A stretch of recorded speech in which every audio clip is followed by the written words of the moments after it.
Assalamualaikum warahmatullahi wabarakatuh. Sahabat yang dirahmati Allah.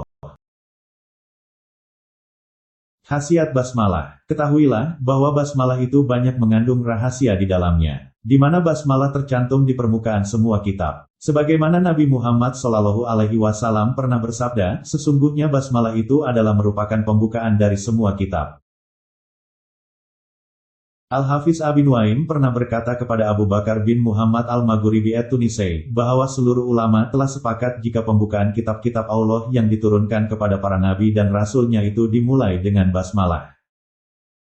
Dalam sebuah hadis riwayat Abu Daud dan Ibnu Majah yang bersumber dari Abu Hurairah, bahwa Rasulullah SAW bersabda, tiap amal perbuatan yang dianggap baik tetapi tidak dibacakan basmalah ketika akan memulainya, maka perbuatan itu menjadi puntung, alias terputus dari rahmat Allah Subhanahu wa Ta'ala.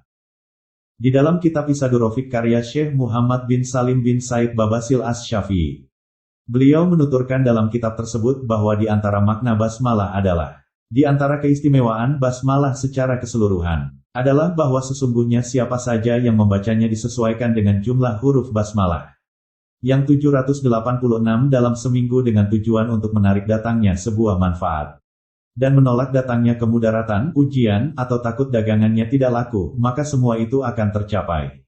Basmalah bila kita ucapkan di suatu pekerjaan yang baik dan dengan ucapan yang ikhlas, maka berarti kita telah mengakui kekuasaan dan kebesaran Allah sekaligus menyadari sepenuhnya bahwa berhasil dan gagalnya usaha yang sedang kita lakukan itu tergantung kepada izin Allah. Usaha dan perjuangan manusia hanyalah sebagai sarana dalam berikhtiar belaka. Dihikayatkan bahwa pada zaman dahulu ada seorang wanita yang salehah, mempunyai seorang suami yang munafik. Wanita tadi sering mengucapkan basmalah pada setiap akan memulai pekerjaannya, yang mana hal ini sangat menjengkelkan hati suaminya. Akhirnya si suami berkata dalam hati, aku akan mencari jalan buat membuat malu kepada istriku, agar bisa luntur kesalehannya.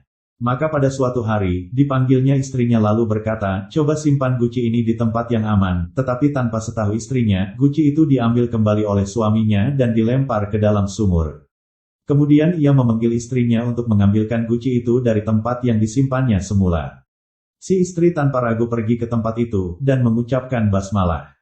Bersamaan dengan itu Allah Subhanahu wa Ta'ala mengutus malaikat Jibril untuk dengan secepatnya mengembalikan guci itu ke tempat asalnya. Sang suami keheranan, dan akhirnya ia insaf dan bertaubat menyesali perbuatannya selama ini, dan Allah mengampuninya, lantaran berkata basmalah yang selalu diucapkan istrinya itu. Juga dihikayatkan, bahwa ada setan gemuk berjumpa dengan setan kurus, lalu si gemuk berkata kepada si kurus, apa yang menyebabkan engkau bisa menjadi kurus begini? Si kurus menjawab, aku ditugaskan iblis menggoda seorang manusia yang bila ia masuk rumahnya mengucap basmalah. Pokoknya dari segala tingkah lakunya selalu mengucap basmalah, maka inilah akibat yang kuperoleh. Kemudian si gemuk berkata, kalau aku ditugaskan menggoda seorang manusia yang tidak kenal sama sekali dengan ucapan itu, karena itu aku bisa leluasa menemaninya dalam makan, minum, pakaiannya, kawinnya, setelah itu aku menungganginya seperti menunggangi binatang tunggangan.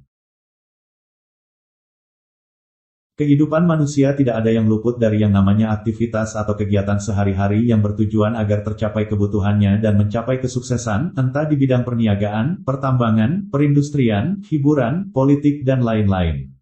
Biasanya mengharapkan jalan yang mudah dan tidak mendapat halangan termasuk karena godaan setan atau terkena musibah. Sesuai dengan sabda Rasulullah SAW bahwa barang siapa yang saat keluar dari rumahnya mengucapkan Bismillahirrohmanirrahim, maka engkau telah mendapatkan petunjuk dari Allah Subhanahu wa Ta'ala, telah pula dicukupkan kebutuhanmu, dan jika telah diberi perlindungan dan penjagaannya, maka godaan setan pun akan menyingkir. Hadis riwayat Abu Dawud, Turmuzi, dan Nasai.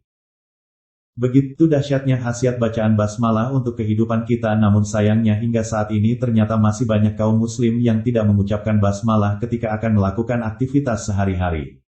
Kini, sudah saatnya membiasakan untuk mengucapkan bacaan basmalah sebelum melakukan kegiatan yang kita sukai atau aktivitas rutin agar kita selalu berada pada keadaan yang selamat, berkah dan berhasil. Kebiasaan tersebut alangkah lebih baik jika diterapkan pada anak-anak usia dini agar mereka memahami dengan baik apa dan bagaimana khasiat bacaan basmalah itu. Semoga kita bisa mengamalkannya. Amin ya rabbal alamin. Wassalamualaikum warahmatullahi wabarakatuh.